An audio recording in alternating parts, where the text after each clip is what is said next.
A couple of new animal shows hit the airwaves, and also a new Disney Plus show based on a kids book, young adult book that I actually read a few years ago, long before this show was announced. Let's talk TV.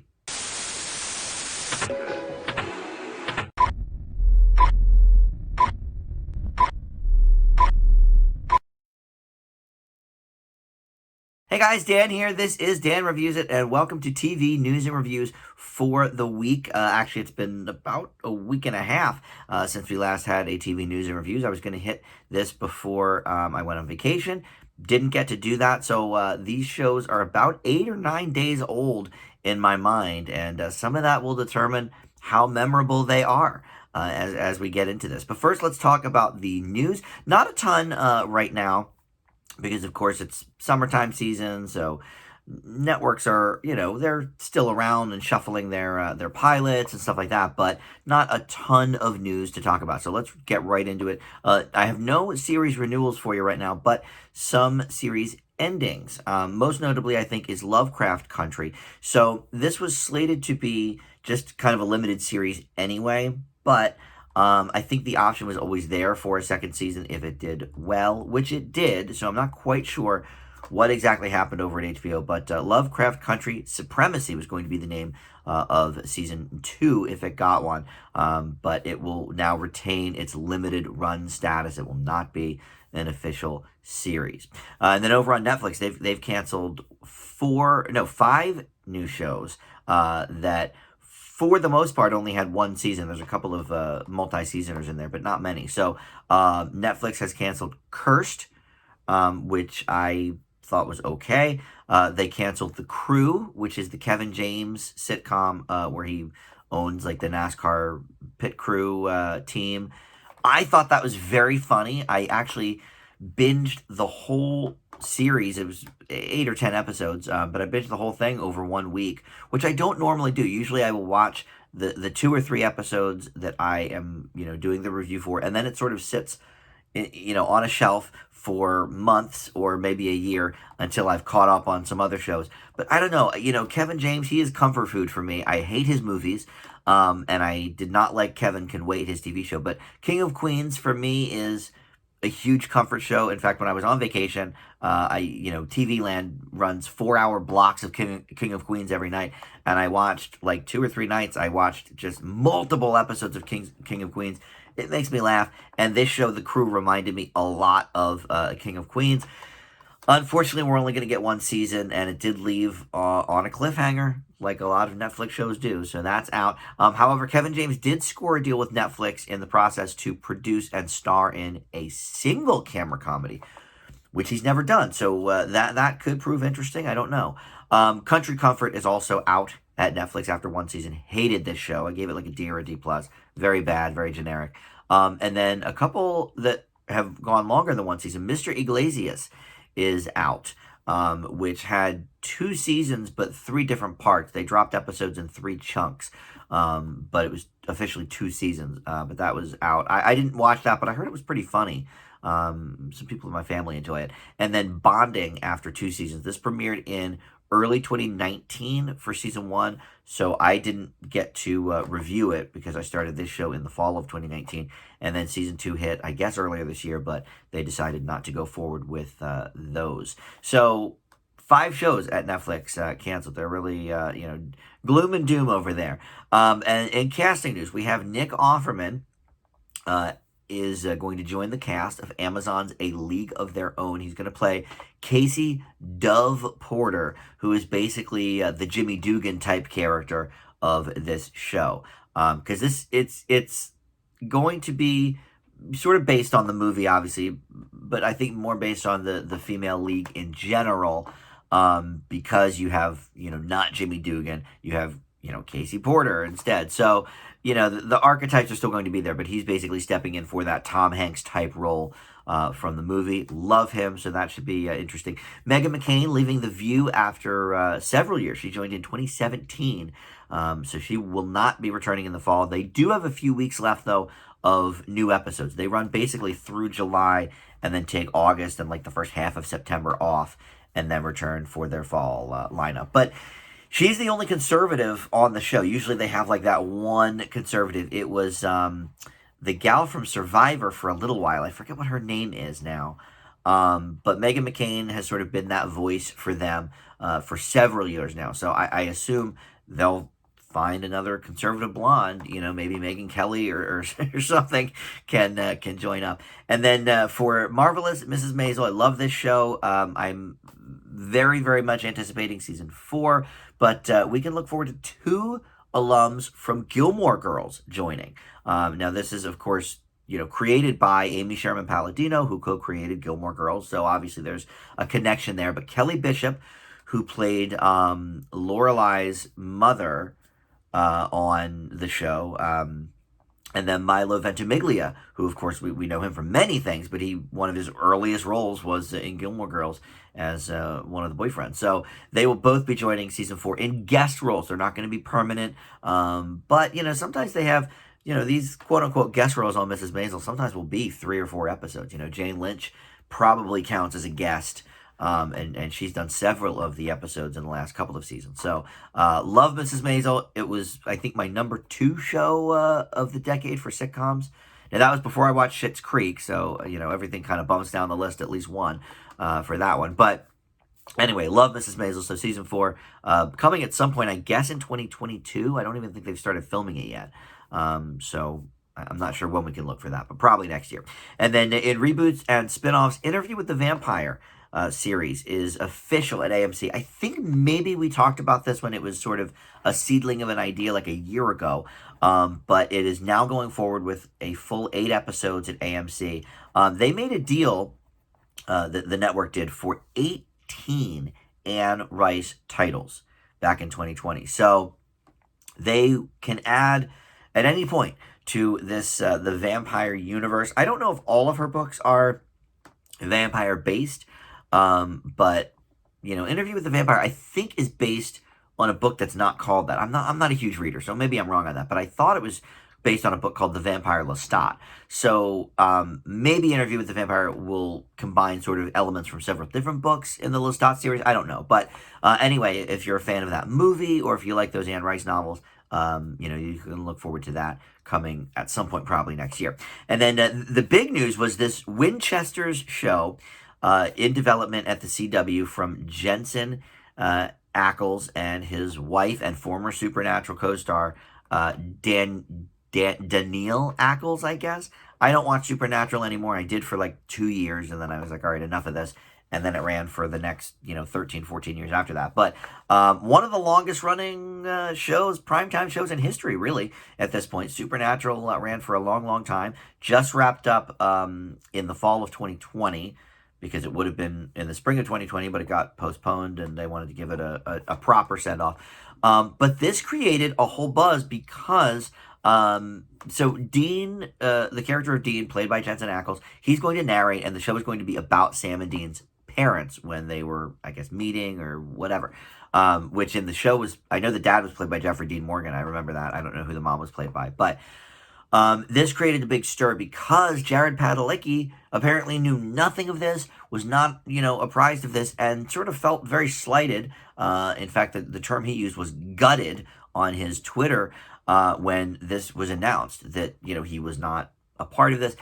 I haven't really read anything further, and this was, a little over a week ago that this happened. So I don't know if, they've made up or what the story is, but I think that was a real douche move on Jensen Ackles' part, if that really is true. I mean, those guys... were brothers on the show, but they were kind of brothers in real life too, it seemed like. They had a great, love and respect for each other. I always felt, they did the Supernatural cons together, they did interviews together, and it always seemed very jovial and fun, and they obviously were, on the screen for many, many, many years. So, I don't know, that was, I wasn't down for that news, to be honest. I don't care either way really about Supernatural, but I like Jared Padalecki as a dude. I mean, he's another Gilmore Girls alum. He started there really. And then of course now he has that Walker show, which actually is okay. But yeah, what a gut punch, I feel like. So gutted is the term he used. All right. So let's go now to the reviews And we're going to start with these two new animal shows. And usually I don't really start with animal shows, but I try to start with one of the, the big network shows. And When Nature Calls with Helen Mirren is one of them. So this is on ABC, and it is this show where it's sort of like America's Funniest Home Videos when they have the narration, and it's not Helen Mirren is sort of just doing the narration bit, and it's all very tongue in cheek. She's talking about how she's a dame and this and that and whatever. But then you get to the actual footage of the animals, and it's these like wannabe comedians, I guess, doing shtick as the animals, doing bits.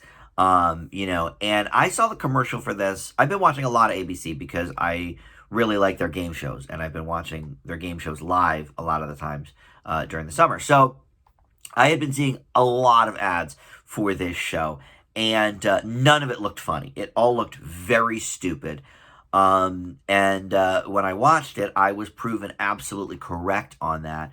My initial impression from the ads was that this is just kind of like when they have America's Funniest Home Videos, and Bob Saget or Alfonso Ribeiro or Tom Bergeron, whoever the host is doing this sort of talking for the baby or talking for the animals or whatever, and saying really, really lame, 5-year-old kind of jokes.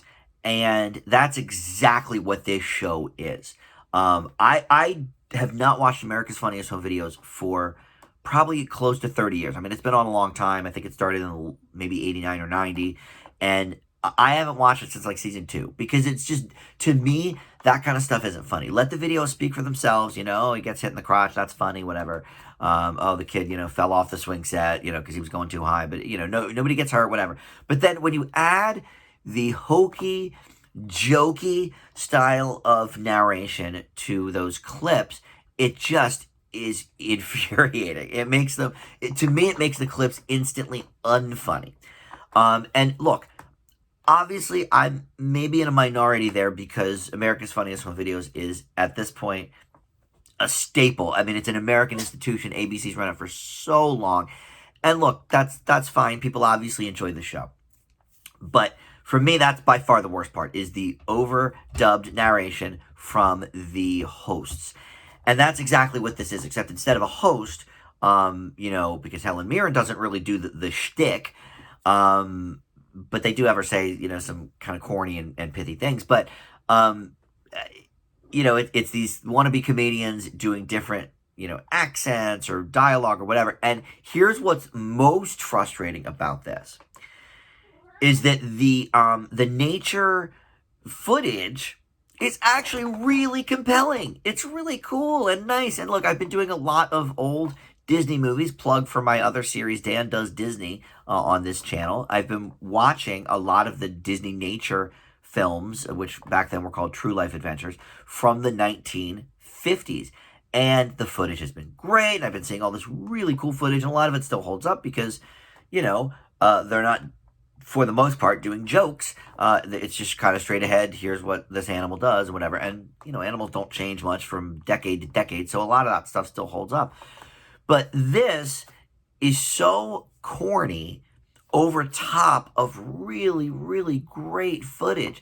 So, look, if you watch this show on mute, I think you actually might get a lot out of it, although you won't really know what the animals are doing necessarily. But the narration and the jokes don't tell you that anyway. They just, give these animals personalities, and it's like, hey, or swipe right on me, or whatever. And it's like, it's just so stupid. So I'm in a real conundrum with this show because it's horrible, and I hate it. But the footage itself is really good for nature footage on a television show. But here's the thing. I have to take into account on the whole, and watching it is infuriating because of that awful, awful dialogue and nonsense. And for me, it just ruins it. One of the gags that sort of Tim and I like to talk about when we do the Dan Does Disney is that first True Life Adventure had this really corny, like, hoedown scene. And that was it was sort of an outlier. It was like the only kind of really hokey scene in the whole movie. And it's sort of the pinnacle for hokiness of that whole series. And so we downgraded that movie a little bit because of that scene, but the rest of the film was great, and didn't have that. This is all that scene. So I have to fail this show. It's horrible. It's so unfunny. And look, like I said, if you like those sort of hokey voiceovers for the America's Funniest Home Video shots, then okay, maybe you will really enjoy this. Maybe you'll think it's really funny. If those commercials made you belly laugh, then this is the show for you. But I almost couldn't even get through the first episode. It's that bad. So I give that an F. So let's move over to Netflix because they have a show called Penguin Town. So this is another nature show that they sort of do a little twist on. Patton Oswalt is the narrator here, our good buddy Patton Oswalt. We love him. And this takes place in a nice South African town, and there's a bunch of endangered penguins flocking together to try and find mates, mix with the locals, live their lives, raise some families, etc. And this is, I think, if you're going to do a comedy nature show, this is how it's done. This reminds me a lot of some of the recent Disney nature movies where they do have some humor mixed in. Like, I forget all the narrators lately, but like I know John C. Reilly did, I think the Bears one, Tina Fey did one of them. And so they inject a little bit of their personality and humor style into the bits. And, they don't talk for the animals though necessarily. They're just sort of making comments about it, like if the bear is crouching in the surf for a fish or something, and John C. Reilly makes some comment, oh, doesn't look like today's the day, or whatever. It's like, okay, that's okay, because you're not doing the bear doing the voice, like, oh, okay, my hands are real slippery today, like we're not doing that. So this reminds me a lot of that, but what they've done here is something a little interesting because it's on Netflix, by the way. I should say that if I didn't already. But what's interesting about this is they sort of take a more narrative approach than even those Disney nature movies do, and give these guys names and personalities, and we follow them through a bunch of these episodes. And so they make it kind of like a reality show, but with penguins instead of humans. And since they're looking for mates and trying to raise a family, it's a little bit of like a dating show kind of, but the way they do it is very clever. This is like, it's the example of, how not to do something with When Nature Calls and how to do something with Penguin Town, because they really have made something that's funny and cute. The penguins, of course, are adorable. There's no, there's never denying penguins are so cute, So we get that with it. And then we do learn about them. The thing with When Nature Calls is like we maybe learn a little bit, every 10th, animal we see, or every, every few minutes we'll learn something. But like this, we're actually learning as we go, even though we've sort of associated these penguins with human traits. And okay, this person is this, and here's this lady, and they're going to get together, whatever. But we're following along with them. And it is a lot of sort of what that Disney nature template is. So it's actually interesting. It's on Netflix, and the other one is on ABC because that's owned by Disney. So you'd think they would know. Of course, America's Funniest Home Videos is on ABC too. So I guess they were more pairing it with that. But I think Penguin Town is really cute. Look, who doesn't love penguins? They're so adorable and funny and all these things. And you get that in spades here. And then the narration with Patton Oswalt is funny. I like a lot what they did with it. So this to me is a masterclass on how to do a show properly with a common sort of theme and how to not do it, So in the arena of, I don't know, animal comedies, maybe? I guess you would call both of these animal comedies. This one certainly takes the trophy there. Look, I'm not sure if I love any animal enough to stick with it for 8 episodes. I do like, even like the Disney nature bears, they'll go over a few different animals that bears like interact with. And here they are interacting with humans, which can be funny too. I'm not sure if it's 8 episodes worth of great, but I really did enjoy this show. So I'm going to leave Penguin Town with a B+. Let's go over to Disney Plus next for the Mysterious Benedict Society. Now, I am not much of a reader, but I was at the Spy Museum years ago and wanted to get some sort of book just to read, whatever, about kid spies that I thought would be a fun book.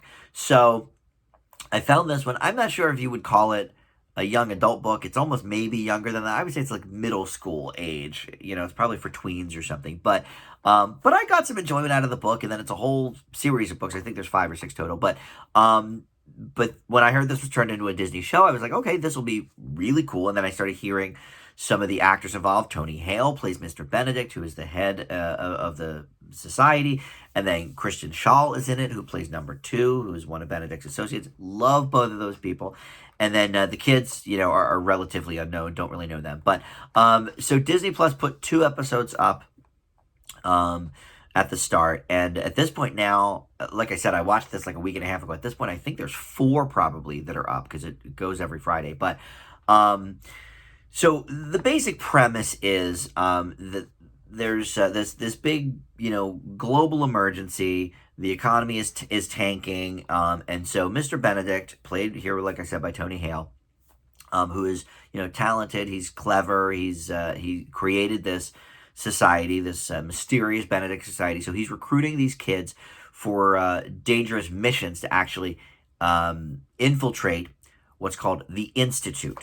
And Tony Hale also plays the leader of the Institute, Mr. Curtin, who I don't think meet in the first episode, but we do meet him in the second episode. And so he is trying to basically mess up, kids and adults, really. I guess he's kind of messing up people's subconsciouses.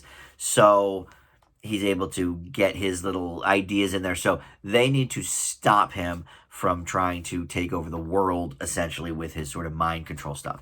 That's not maybe the most unique premise, okay, but we'll follow along. So they recruit these kids with these different tests and whatever. So most of the, if not the whole first episode, is these tests. Thank God Disney Plus released 2 episodes on the first day, because this first episode, I mean, it's just very slow moving, and let's get to the society already, and let's get these people moving here. I feel like the book flew by way quicker than this, and it's not like a small book either. It's, I don't know, 250, 300 pages or something. So then the second episode, we find out a little bit more. We get to see Mr. Curtin, and we get to see more interactions with Christian Shaw and Tony Hale. And the kids are getting to know each other a little bit more too. But it's a lot of similar stuff from episode 1. They're going through the paces again, and they're doing, sort of more tests. And it's like, what are we doing here? They need to move this along. And my cat agrees, if you can hear him meowing. So, for me, I really enjoyed this book. I actually even thought about, getting more in the series. And then I realized, well, that's too many books. But I really thought this would be a much better series than it turns into, at least for these first 2 episodes. So I'm going to leave the Mysterious Benedict Society with a C+. I do think it has potential as we move forward into actually, the stuff in the book was interesting. Once we move forward into some of that stuff, I could see it being, a little more interesting. But boy, these first 2 episodes were a slog to get through. So I can't really place it much higher than that. All right, so going back to Netflix here for a moment, we're going to do this show called Sex Life. It's sex/life, indicating from the title that these 2 things are not mixed. And we have sex over here and life over here. All right. So this is the story of a suburban mother who has a trip down memory lane with one of her exes, and then she ends up seeing that ex, and so it sparks up, a whole new thing. She already is fantasizing about him, and then, she meets him again, and the sparks, are they gonna fly? No, they're not, because the sex in this show is, it's not sexy, it's horribly boring, it's just not good. Sarah Shahai plays the lead here, Billy Connolly, who is a former psychology PhD candidate. She's a mother of two. She's, living the life here. And then her husband, played by Mike Vogel, he is just, and I've seen him in a bunch of stuff. He appears in like random things. You probably recognize his face if you saw him. But he is, very buttoned down, serious dude. You can't imagine him being very sexy at all. And then Adam Damos plays Brad, who's the ex-boyfriend. And boy, man, I mean, first of all, the dialogue is terrible. I mean, this is basically a soap opera. It's, a sexy soap. They're trying to combine, some of the elements of some of those nighttime soaps from the 80s and 90s, like, it's even sexier than like a Dallas or Dynasty, but more like a Silk Stockings kind of thing. But, it's a Netflix, so you can get away with more and you can be as sexy as you want to be. So why be this? I don't know. Look, after 50 Shades of Grey, I feel like a lot of people are trying to sort of bite off of that style. And this isn't necessarily like S&M type stuff. Well, I guess I shouldn't say that because there is elements of that too. But not to the point, obviously, of 50 Shades, but it's there, it's present. But it's so unsexy. The dialogue when they're not having sex is so awful that you're like, wow, when are we going to get back to an awful sex scene? Because I can't put up with this either. It's very bad. And I don't know why they can't quite get that formula right for an actual, like, sexy movie. I thought the first 50 Shades actually was fine. The second and the third one I thought were horrible. But the first one I really enjoyed. Was it, that sexy? I don't know. I think I enjoyed the characters more than I enjoyed the sex stuff of it. But, here it's like they're really clearly trying for something in that vein, even with the soundtrack. They've got sort of those thumping, like, pop R&B numbers. In 50 Shades they had, The Weeknd and Ellie Goulding and like real artists. Here, they just have sort of generic, like, elevator music type of stuff. It's like it's just so horrible in every way. I'm not sure if I've ever done two F's in the same week, but there's nothing good about this show. What's so funny is, like I said, I watched these shows about 8 or 9 days ago because I was trying to get this out before vacation. But when I was thinking on vacation about the shows that I watched to review, I was like, okay, when I get back, I got to do those two nature shows and the Benedict Society and the one I'm going to talk about next. And this one, I couldn't even think of it. I was like, I swear there's a fish show I watched. What the heck was it? And it took me a day or two to actually like look up what shows came out in the last few weeks. I was like, oh yeah, it was that horrible Netflix, soap opera. So I'm going to do it. This one gets an F from me as well, All right, so let's move on to our final show, which is on FX. You can also see it on Hulu, of course. It's called The Choe Show. And this stars David Choe, who I honestly was not really familiar with. He is an older artist. He's got to be, I don't know, in his at least 60s for sure. In fact, I probably should have looked that up. But I'm going to... How do we know? How old is David Choe? I'm going to guess like 63. No way. All right, he's just... Okay, I'm way off. I guess he's just got that sort of... I don't know, like, just chill kind of stuff. He's much younger, actually, than I thought he was. That's interesting. He's actually only 45. He's only a few years older than me. I thought he was in his early to mid-60s. So I'm actually glad I looked that up. Doesn't change my opinion of the show at all, but it's interesting. He has what's called a dirty style of art. And so I think because he's so kind of frenetic and... I don't know. He's like sort of this wise sage type of guy. I just assumed he was way older. That's so funny. But anyway, so he's from LA and he's an artist and he has spent time in jail for different things that they sort of get into. But basically this is an interview show. But the unique concept here is he is painting the people he's interviewing as he's talking with them. Or in other instances, he's doing art projects with said person. So there's a few different things, but all of it surrounds art.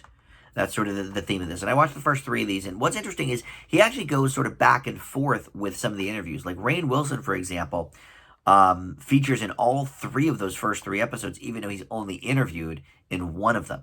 But he sort of references as he's talking to other people. He's like, oh, yeah, well, Rainn Wilson, had this to say, da da da da. And then they kind of flash on that, but we won't see that Rainn Wilson interview until later.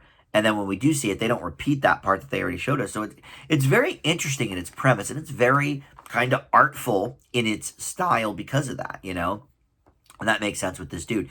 So in the first episode, they showed sort of a montage of people talking about David Choe on different talk shows and in different radio appearances. And so I apparently have heard of this dude a lot.